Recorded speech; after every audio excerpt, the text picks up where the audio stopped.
in a Bergen event, even though not physically, because I'm actually from Bergen. It's a very not very well-known fact. I'm not revealing anything with my dialect, but I actually was born on the slopes of Ulriken and grew up in Bergen and was in the buekorps. So it's very nice to meet with the Bergen crowd.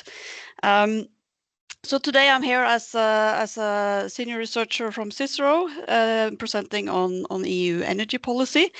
And the topic of today's talk is how the EU is using its energy policy to cut climate emissions.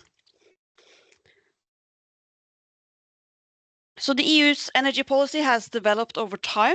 Initially, at the beginning, the EU didn't have much of an energy policy. This has been kind of a latecomer to the EU project that only started really developing in the early 1990s. And initially, the EU's energy policy was split in two. And one part focused on energy markets and energy infrastructure. And this was all about how to ensure cheaper energy by introducing competition to the energy sector and by integrating energy markets across countries.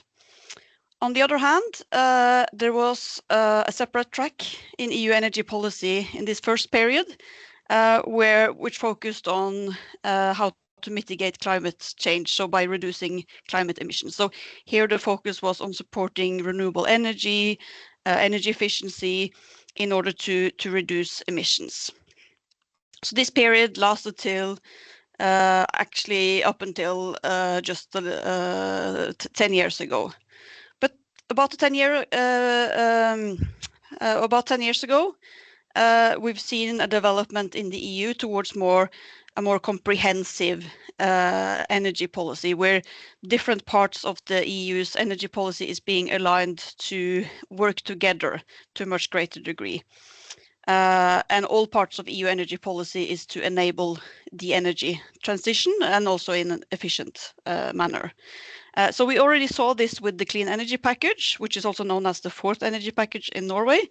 So this was adopted in 2018, 2019, and it's a package of different pieces of EU legislation that seeks to align the EU's policy for electricity markets on the one hand with the EU's policy for phasing in higher shares of renewable energy on the other hand.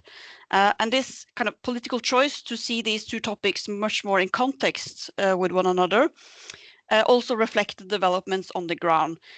Because at this stage, so around 2015 and also a little bit before, and with the start of the policy making on the clean energy package, there was a development where the share of renewable energy, especially in the power sector, had grown so much that you really saw the consequences of replacing coal with wind.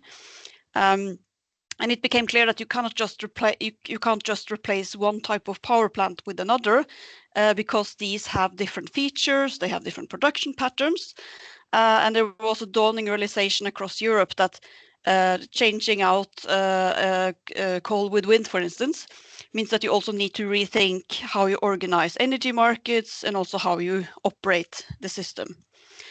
So this was an important part of the background for the clean energy package, and also the need to see the different parts of EU energy policy much more in context with one another. Then we got the energy crisis, and the lesson that the EU learned from the energy crisis is that it's really vulnerable to be so heavily dependent on countries outside the EU for energy. Especially if that country outside the EU is not so friendly towards you. So I'm thinking of Russia here, of course. But it also became clear that it's really expensive when expensive gas, which we know was driven by how Russia withheld gas supplies to Europe. So when that gas is then becoming more expensive because of this, this also affects the price in the power market. So this has a spillover effect from the gas market to the electricity market. So the EU countries, they managed to unite, they managed to collaborate to navigate this dramatic situation. So there was a lot of there was a major shortage of gas because less was coming in from Russia, and the EU was actually able to keep energy flowing by securing gas imports from other sources, so including Norway, which was very important, but it was not cheap. It also was able to come through this situation by reducing energy consumption, as well as by increasing investments in renewable energy, energy efficiency, as well as low carbon technology. So you can say that the energy crisis has accelerated the EU's energy transition. And if we look at the situation in the past years, also looking earlier in the energy crisis, so the EU has faced a lot of different crises in recent years: the pandemic, Brexit, and in political science, we often expect that if there is a crisis, especially one that hits the economy hard, then you will lower your climate ambitions. But in this situation, in the past few years in the EU, we see actually the opposite happening in the EU. So these situations, these crises, have actually led to the EU recognizing the need for an even faster energy transition rather than lowering the pace. So already in 2019, the EU increased its climate and energy targets for 2030. So targets for how much emissions were to go down, how much the share of renewable energy out of overall energy consumption should go up. Also a target for reducing energy consumption overall. And the energy crisis added to this by giving the EU basically a security-driven reason to reduce its consumption of fossil fuels, as this is a vulnerability because it's primarily imported, and especially you don't want to be reliant on an unfriendly exporting country like Russia. So during the energy crisis, the EU, as mentioned, accelerated energy transition efforts. It increased its targets for renewable energy and energy efficiency even further. And it continued to develop legislation for how to achieve its 2030 climate targets. So it's 55% emission reduction by 2030. So it continued to develop legislation for how to achieve this throughout the energy crisis. And even today, the EU is still remains well aware of the strategic vulnerability, so in terms of security, but also in terms of competitiveness, of being dependent on countries outside the EU for crucial resources like energy. And this understanding also extends to other resources such as critical raw materials. And this is now really being integrated into the EU's industrial policy. And in energy, this means increasing that EU wants to increase the supply of its own energy supply by supporting homegrown renewables as much as possible, reducing overall energy imports, and ensuring that what energy is still being imported, that it comes from different countries. So diversification is key. They don't want to be reliant on one or a small number of countries. So they want to have like scope for maneuver. Also looking ahead, the EU will work towards a competitive and clean industry in Europe. A plan for this is going to be presented early next year by the Commission. So despite this challenging situation that the EU finds itself in, global subsidy race, rising geopolitical tensions, the EU remains very much committed to making its energy policy climate friendly, and also its industry is also going to be kind of clean and climate friendly, even as it is now really seeking to take steps to ensure it remains also competitive. So the EU's energy policy is all about ensuring secure access to affordable and clean energy. And this goal is pursued through specific measures that are often adopted in packages. So here you see visualization of the different packages. I'm sorry that this is mostly in Norwegian, but I tried to add the English titles at least. So a package means that different laws are being developed and negotiated together. This is because the EU aims to address various issues in an integrated manner. So they want to see different topics in context with one another, but it also means that that you can kind of bargain across the different pieces of legislation, which makes it across different topics. And this can also make it easier to reach political agreement. So there's a lot of people that need to agree for the EU to be able to adopt something in the first place. And so these packages are often changed, bundled in different ways over time, as you also see here in the figure. So the clean energy package is focusing on regulating the electricity market, and it builds on the electricity parts of the third energy package. So this is depicted here with the arrow. But the clean energy package, it's not just a continuation of the third energy market package, because it doesn't address gas as the third package did. And the third package didn't include legislation on renewable energy and energy efficiency. And these are actually part of the clean energy package. So it shows that these packages are being repacked over time. And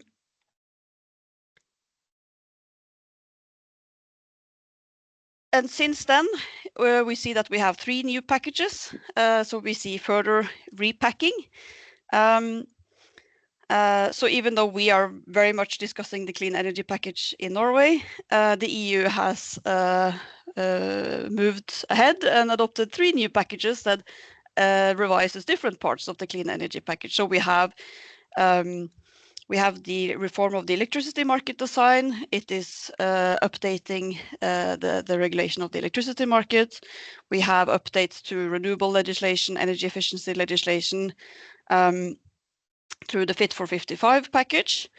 And then we have a third package, which does not update the clean energy package, but it updates the third energy market package. And this is on the gas market, so on hydrogen and decarbonized gas package, which was also adopted earlier this year.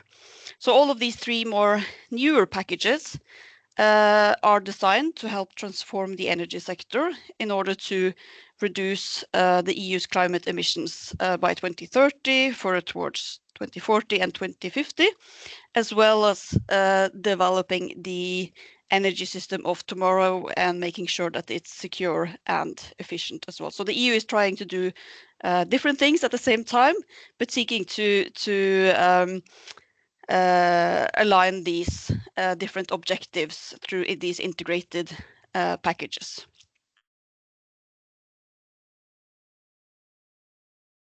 So we can see the accelerated pace of the energy transition on the statistics already.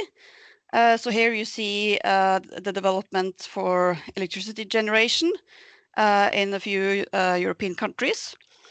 And here we see that the share of clean energy, so by this I mean nuclear and renewable energy, has really increased just in the past few years. So if you just look at what happened after 2020 even, we see that there's quite a significant development. So even the most coal-reliant EU countries like Poland has picked up the pace in the last 3 years. So we really see that a lot of things is happening here.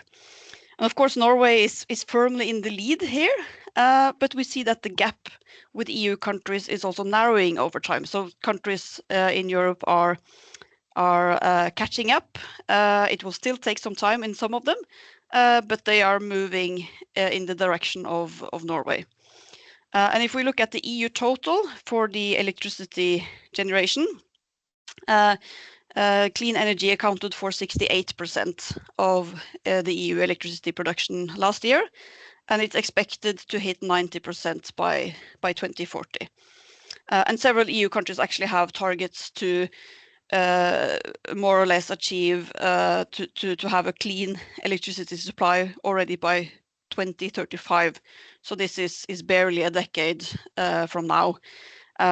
So this shows that national policies are also driving the development forward. It's not just what is happening at EU level. This is also picking up and joining in with national policies.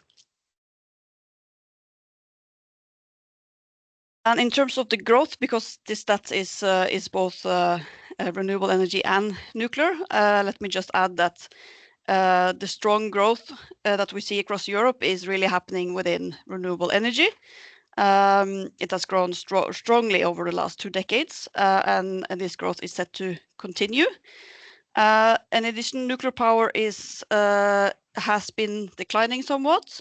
This might be changing because some countries are rethinking their energy policy in terms of maybe not closing nuclear power plants.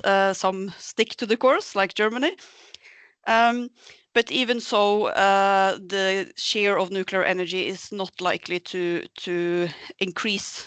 Is at least what the experts are saying about this. So the strongest growth is expected to be in renewable energy, and maybe nuclear keep its share, but it doesn't grow as much as renewable energy. But of course, given the EU's high climate and energy targets, they have also very high targets for renewable energy. Further efforts are needed. So if the EU had not reinforced its targets for renewable energy, if it had stuck to its original 2030 targets, it would actually have been more or less on track. But with the energy crisis and the EU adopted then higher targets for renewable energy, it's actually now lagging a little bit behind its own plans. But these targets were just this upgraded renewable energy target was just changed last year. So this is something that the EU is working on. So just on the I already mentioned some of this how the EU is on track. So it has very high climate ambitions moving forward, very high targets for how much the emissions are to be reduced towards 2030, 40, and 50. So far, it has achieved its targets. So the 2020 climate and energy targets were achieved. And here we see that they are going in the right direction. As per 2022, we see that emissions have gone down roughly 30%. Renewables share is now up at 23%. Energy consumption is slightly down. And so there is development, but they are falling short in terms of their very high ambitions. So the EU is on track to achieve perhaps half of its energy efficiency target, so the target to reduce energy consumption. In terms of reducing emissions, there is a gap of it's a gap of 4 percentage points, so it's on track to achieve a 51% emission cut, but not 55. And in terms of renewable energy, the EU is on track to not quite 42.5, which is the target, and the ambition is actually even at 45, which is kind of a stretch goal. But the current projections based on plans in member states and also targets at the national level show a gap of about 3 to 4 percentage points. So they are coming close, but more efforts are definitely needed.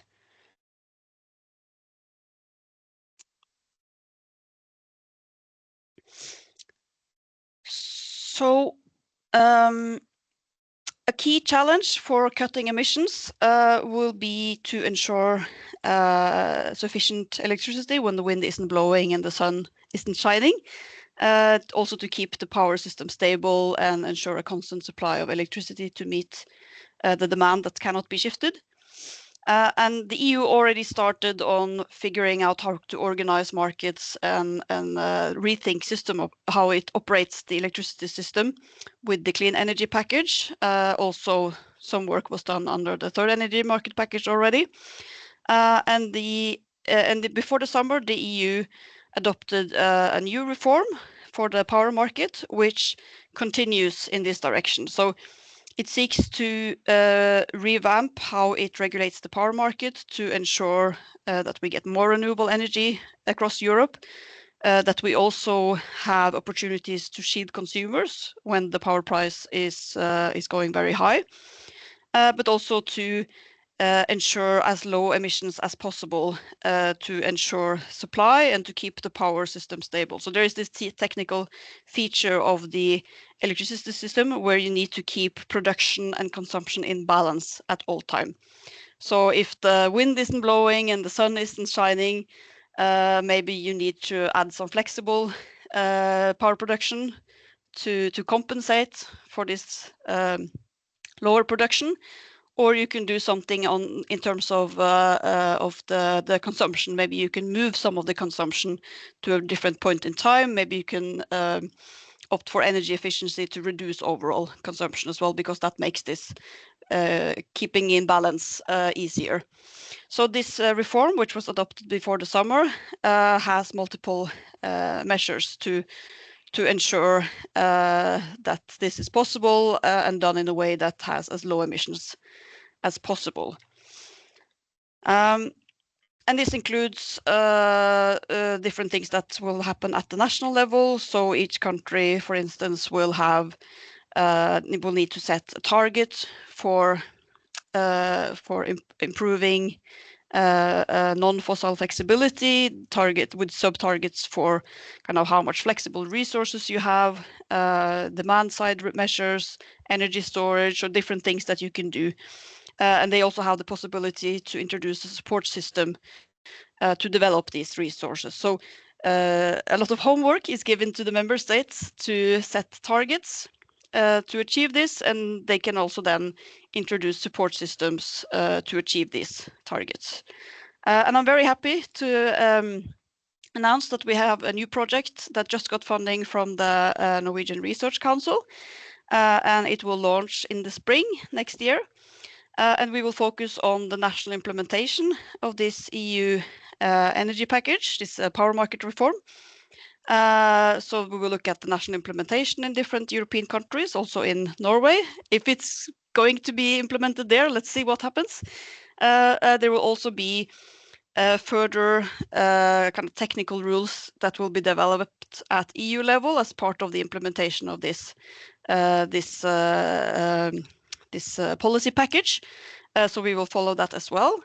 And I'm also really excited that we have the University of Bergen as one of the partners in the project. So it's the Faculty of Law.